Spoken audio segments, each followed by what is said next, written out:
Assalamualaikum warahmatullahi wabarakatuh. Hai Sobat Astro sekalian dimanapun Anda berada. Senang sekali hari ini kita tidak terasa kita sudah masuk ke dalam podcast OIF UMSU yang episode ke-43.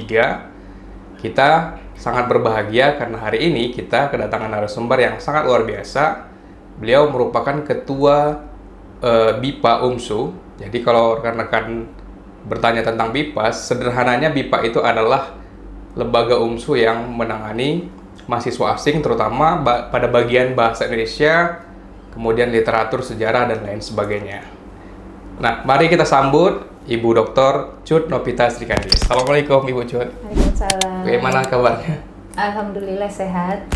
Baik, sebelumnya banyak ini Bu yang bertanya dari Sobat Astro, beberapa juga ada yang bertanya karena kita ada polling kecil-kecilan siapa narasumber yang mau kita undang nih. Mereka itu ada yang bertanya, sebenarnya mahasiswa yang BIPA ini dia asalnya dari negara mana aja kira-kira? Oh iya. Jadi kebetulan lembaga BIPA ini dibentuk dengan tujuan untuk mahasiswa asing yang berkuliah di UMSU itu agar lebih bisa belajar bahasa Indonesia sekaligus mengenal budaya Indonesia. Jadi di sini juga peran UMSU sangat besar ya, terutama untuk mengenalkan melalui lembaga BIPA UMSU mengenalkan bahasa dan budaya kepada mahasiswa asing. Saat ini kami menangani 4 mahasiswa asing dari 4 negara. 4 negara ya? Iya, ada dari Thailand, Kamboja, Sudan, dan Yaman. 4 asal negara ya? Iya, 4 negara yang mereka itu berasal dari 4 negara yang sedang berkuliah di UMSU. Kalau total keseluruhan kira-kira? Ada sekitar 70-an. 70 banyak ya Bu? Banyak. Alhamdulillah ya. Iya. Semoga universitas kita UMSU segera meraih atau mendapat akreditasi internasional ya, itu harapan kita juga ya kan Bu Cut? Iya.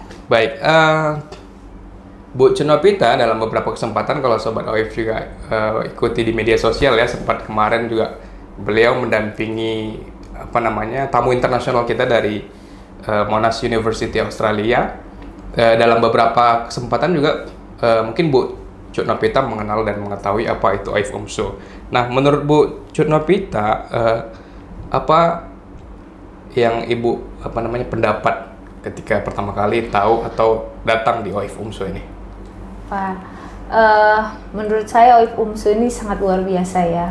Karena kita udah tahu bagaimana peran dari OIF UMSU ini yang bisa kita rasakan dampaknya, terutama dalam melihat kalender Hijriyah ya, penentuan Lebaran, penentuan Idul Fitri. Nah, itu sangat berguna sekali dan bermanfaat bukan hanya untuk kalangan UMSU tapi bagi seluruh masyarakat. Nah, saya bangga sekali karena UMSU itu memiliki sebuah program unggulan, bisa dibilang program unggulan yang bisa kita kenalkan kepada masyarakat dunia. Makanya dalam setiap kesempatan ya, ketika saya berinteraksi dengan orang asing atau mahasiswa asing, saya akan mengajak mereka ke OIF UMSU karena saya bangga sekali kan UMSU punya inilah salah satu program unggulan dari UMSU.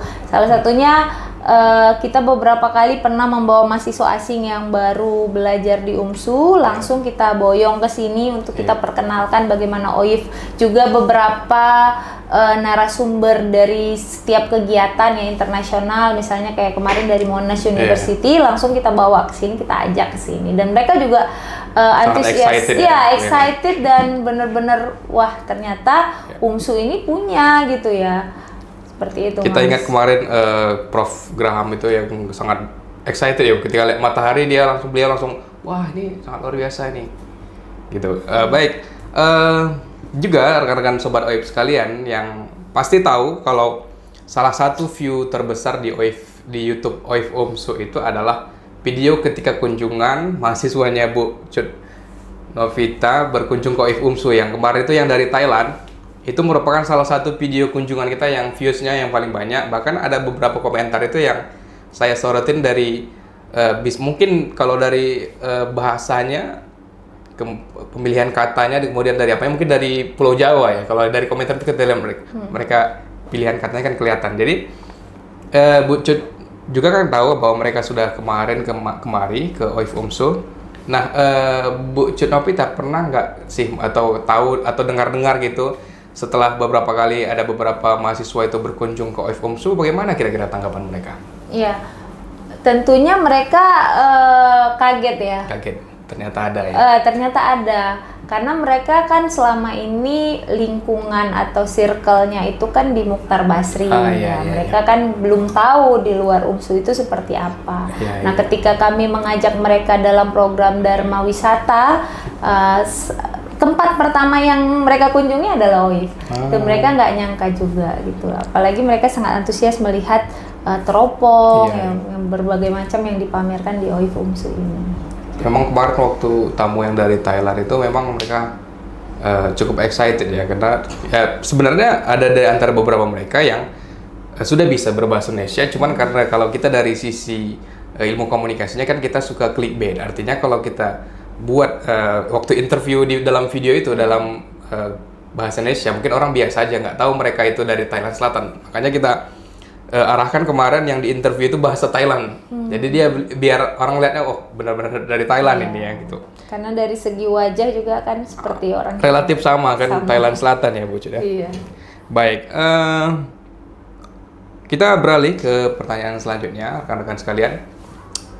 Mungkin banyak di mahasiswa dalam BIPA itu kan, apalagi yang di Timur Tengah itu mereka sangat familiar dengan terminologi ilmu falak ya kan Bu. Nah, sebenarnya kita hanya mengingatkan kembali sebenarnya kalau mereka pun datang kemarin itu bahwa memang ilmu falak itu kan salah satu ilmu yang tertua di semesta kita. Jadi kalau menurut perspektif Bu Cut Nopita Srikandi sebagai ketua BIPA, seberapa penting sebenarnya literasi falak ini kalau kita perkenalkan lagi lebih dalam kepada mahasiswa asing? Iya, sangat penting sekali ya. Karena memang kita tahu bahwa ilmu falak itu memang berasal dari Timur Tengah ya, di sejarahnya gitu ya. Tapi ternyata di Indonesia itu ada ilmu falak, dan itu menariknya bahwa khususnya OIF ya, ilmu falak itu sangat bermanfaat ketika menentukan tanggal Idul Fitri ya, merupakan hari besar Islam ya. Iya, besar Islam gitu. Bahwa juga memang mahasiswa asal Yaman ini harusnya tahu ya bahwa Indonesia itu sama seperti Timur Tengah juga. Bahkan mereka itu terkejutnya begini, pernah satu ketika ngobrol gitu sama mahasiswa saya yang Yaman, dia sangat kagum dengan Indonesia. Budaya memang mengadopsi dari Arab gitu ya, tetapi toleransi yang kita punya di Indonesia, khususnya di Medan itu sangat tinggi, dan dia tidak pernah menemukan itu di negaranya. Di Yaman sana tidak pernah. Makanya dia salut dan dia nyaman sekali tinggal di Indonesia. Begitu. Alhamdulillah ya. Semoga mahasiswa asing kita terutama dari Timur Tengah terus bertambah ya Bu Cut. Iya, amin. Baik.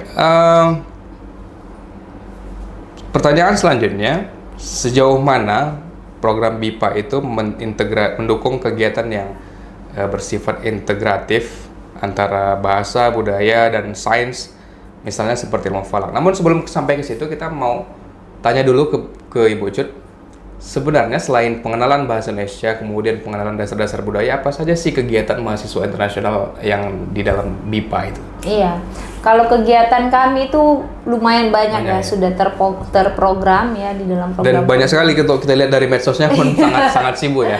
Lumayan, jadi setiap bulan itu pasti ada kegiatan yang melibatkan mahasiswa asing. Jadi ya selain belajar mereka belajar di kelas tentang seperti pelatihan berbahasa Indonesia, mereka juga diperkenalkan budaya melalui berbagai program. Salah satunya adalah kunjungan ke tempat-tempat yang mengandung situs budaya, situs sejarah gitu kan. Kemudian juga bagaimana berinteraksi di pasar, di perpustakaan, itu juga diajarkan. Lalu juga kita punya panggung budaya yang setiap tahunnya kita laksanakan itu di bulan Oktober. Nanti mereka akan mementaskan kesenian khas mereka. Kemudian juga mereka juga akan berlomba di situ, membaca puisi dalam bahasa Indonesia dan lain seperti itu ya. Juga mahasiswa asing juga dilibatkan dalam berbagai kegiatan seni yang ada di Kota Medan. Jadi kita ajak mereka rame-rame. Juga ada demo masak, itu biasanya setiap setiap Ramadan ya, mereka akan demo masak makanan sendiri, lalu akan menceritakan bagaimana nih makanan masakan khas timur dari negara mereka lah ya. Iya, jadi kayak Thailand itu biasanya mereka buat masak tom yum, lalu menjelaskan bagaimana tom yum itu sejarahnya seperti apa dalam Sangat bahasa menarik, ya. Indonesia. Iya, seperti itu. Jadi kami sering kumpul-kumpul lah kalau sama mahasiswa asing internasional. Sangat seru ya, Din. Oke, kembali ke pertanyaan tadi. Kalau kita merujuk kepada teori-teori, apalagi kita dari kebetulan background Bu Novita juga, Bu Cut juga dari humaniora, kebetulan saya juga dari humaniora, kita mengetahui bahwa salah satu penyebab hilangnya konflik itu kan dengan cara asimilasi berdasarkan teori peredaman konflik itu kan. Jadi kalau kita coba merujuk bagaimana upaya, apakah ada kita coba dari BIPA ini coba mengintegrasikan antara budaya Indonesia dengan budaya dari negara mereka masing-masing. Kayak mana ini strategi Bu Ucut ini mengkombinasikan ini? Karena kan pasti ada gap culture dan lain-lain ini. Betul. Ya itu sangat pasti ya, apalagi kalau di kelas itu kan multikultural. Bukan hanya anak Timur Tengah, tapi di situ juga ada anak Asia ya, seperti Kamboja, Thailand gitu ya. Nah, caranya adalah yang pertama itu kita menyesuaikan di materi pengajaran ya. Kita punya buku ajar yang memang buku ajar khusus untuk diajarkan di Medan ini. Jadi Mas, kalau BIPA itu kita ajarkan pembelajaran BIPA di Jawa dengan di Medan itu sangat berbeda. Karena kita tahu ya, masyarakat Medan ini kan sangat multikultural. Di sini banyak sekali etnis ya, seperti Cina, India, juga perayaan-perayaan keagamaan itu kan udah nggak asing lagi. Setiap etnis itu punya perayaan sendiri, tapi gimana caranya kita bisa berdampingan tanpa konflik? Karena kalau kita lihat sangat beragam sekali di Medan, berbeda dengan di Jawa. Bahkan di Jawa saja yang istilahnya tidak terlalu beragam, mereka sering konflik gitu keagamaan. Tapi kan kita enggak. Nah, itu semua kita masukkan ke dalam sebuah bahan ajar yang kita integrasikan di dalam kelas. Kita memberi pemahaman mereka, juga kita ajak mereka ke lapangan, bagaimana interaksi sosial, bagaimana suasana keakraban dari orang-orang di kota Medan ini yang memang berbeda dengan negara mereka, seperti itu. Jadi itu juga untuk mencegah yang disebut dengan cultural shock, karena mereka akan ada satu orang mahasiswa yang ketika perayaan tahun baru mereka bertanya kenapa di Medan ada perayaan tahun baru, sedangkan saya tahu di Medan ini Islam gitu kan. Nah, itu bagaimana cara kita memberikan pemahaman kepada yang bertanya itu, iya seperti sangat itu. Menarik ya, Bu. Jadi itu juga menurut saya bisa jadi percontohan bagi mungkin ada pengajar-pengajar lain yang bergerak di bidang yang sama seperti Bu Novita. Nanti mungkin bisa sharing dengan beliau, bisa nanti kita beri informasi tentang kontak beliau nanti, Sobat OIP sekalian. Baik, pertanyaan selanjutnya, kita jika memungkinkan atau suatu waktu nanti ada peluang kolaborasi antara, ya walaupun semoga nanti bisa kita wujudkan ya Bu, peluang kolaborasi antara OIF UMSU dengan BIPA dalam membuat modul atau bahan ajar, katakanlah tidak hanya untuk mahasiswa asing, walaupun tujuannya untuk mahasiswa UMSU secara general. Kira-kira dari perspektif Bu Cut, apa kira-kira yang menarik untuk kita masukkan ke dalam bahan ajar itu selain muatan-muatan umum tentang ilmu falak atau astronomi ya kira-kira? Iya. Jadi di dalam bahan ajar kami itu ada sebuah kolom yang disebut dengan kolom budaya. Kolom budaya. Iya. Dari situ mungkin di situ kita bisa masukkan bagaimana OIF ini sangat berperan ya di Kota Medan sebagai penentu Idul Fitri, penentu bulan gitu ya. Edukasi sains juga. Iya. Bagaimana OIF itu sebagai pusat bisa dibilang pusat learning ya. Learning center bagi orang-orang yang pengen memang mendalami ya yang namanya ilmu falak. Ya dibuktikan aja setiap kunjungan, saya lihat juga nih sosial media OIF ini selalu dikunjungi oleh anak TK ya kan. Dan dari berbagai lintas etnis, Chinese juga ada yang peranakan diplomat dari luar negeri, ada juga sempat berkunjung. Iya betul. Jadi itu bisa dijadikan satu kolom yang menarik ya untuk membahas OIF ini secara khusus seperti itu. Baik. Ya, sahabat Astro, itu tadi jawaban dari Bu Cut Novita Srikandi. Kemudian kita coba beralih ke pembahasan yang lebih nasionalis mungkin ya. Dalam konteks kenegaraan kita mungkin, kalau Bu Cut sebagai orang yang selalu berinteraksi dengan mahasiswa asing yang berkuliah di Indonesia, bagaimana kira-kira peluang ilmu falak ini digunakan sebagai sarana diplomasi untuk mengenalkan Indonesia? Jadi mungkin mereka berpikir ada beberapa, apalagi yang dari Timur Tengah, wah Indonesia saja yang menurut kita tidak terlalu, walaupun mayoritas Islam tidak terlalu secara penampilan itu tidak terlalu meniru Timur Tengah. Ternyata mereka ilmu falaknya cukup pesat. Itu ya kira-kira menurut Bu Cut. Iya. Ya, bisa saja sebagai sarana diplomasi ya, layaknya seperti bahasa Indonesia yang orang tahu dulu bahasa Indonesia penuturnya kan hanya orang Indonesia saja ya kan, punya kepentingan. Nah, tapi ternyata bahasa Indonesia sekarang ini sudah menjadi bahasa ke-8, bahasa resmi, termasuk ke dalam bahasa ke-8 yang dipakai di sidang UNESCO. Nah, bagaimana caranya ilmu falak ini akan bisa menjadi seperti bahasa Indonesia tadi gitu ya? Kan belum banyak, di Indonesia belum banyak ya. Dan ini juga menjadi peluang kita bagi UMSU, ilmu falak UMSU untuk bisa go internasional. Nah, salah satu dibuktikannya adalah dengan banyaknya minat orang-orang yang memang ingin berkunjung dan penasaran dengan ilmu falak. Apalagi nanti ada wacana bahwa akan dibentuk sebuah yang di Barus itu apa Mas? Cabangnya ya kan, dan itu kan lebih bisa dikatakan untuk melihat satelit kan akan lebih jelas. Benar-benar langitnya lebih bersih. Iya, lebih bersih. Nah, itu akan menjadi satu center yang sangat luar biasa ya bagi dunia internasional juga ketika berkunjung ke negara kita. Baik, ya. Kita doakan Sobat OIF, semoga segera pembangunan di OIF UMSU cabang Barus itu nanti segera terrealisasi. Karena memang mengingat dari kajian-kajian OIF UMSU itu sendiri, bahwa langit yang paling ideal untuk kawasan Sumatera Utara ini untuk observasi benda-benda langit memang di Barus itu. Karena pertama mungkin terkait dengan polusi cahaya, kemudian kesesuaian lintang dan lain sebagainya, itu kan ada hal-hal tertentu yang memang membuat itu jadi semakin ideal. Di samping itu mungkin ada pengaruh titik nol peradaban Islam yang masih banyak dibahas itu. Iya, itu juga sejarahnya ya, Barus itu sangat kuat sejarahnya dan belum banyak yang eksplor. Nah, bisa jadi suatu hari OIF di situ, terus juga itu kan menarik juga ya. Ya, insya Allah.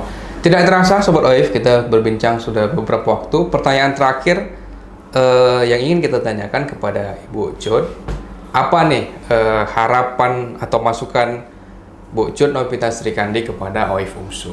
Ya, harapannya tadi seperti yang sudah saya katakan, semakin lebih go internasional ya, nggak cuman hanya orang Medan atau orang Indonesia yang tahu, tapi juga kalau bisa dunia lebih tahu ya. Iya, dunia dengan cara berkolaborasi semakin mengupgrade ya, karena kan ilmu ini kan harus selalu berkembang gitu kan, dan kita juga mau nggak mau ketika kita berada di dalam sebuah lembaga kita harus mengupgrade terus gitu kan, apalagi ilmu falak.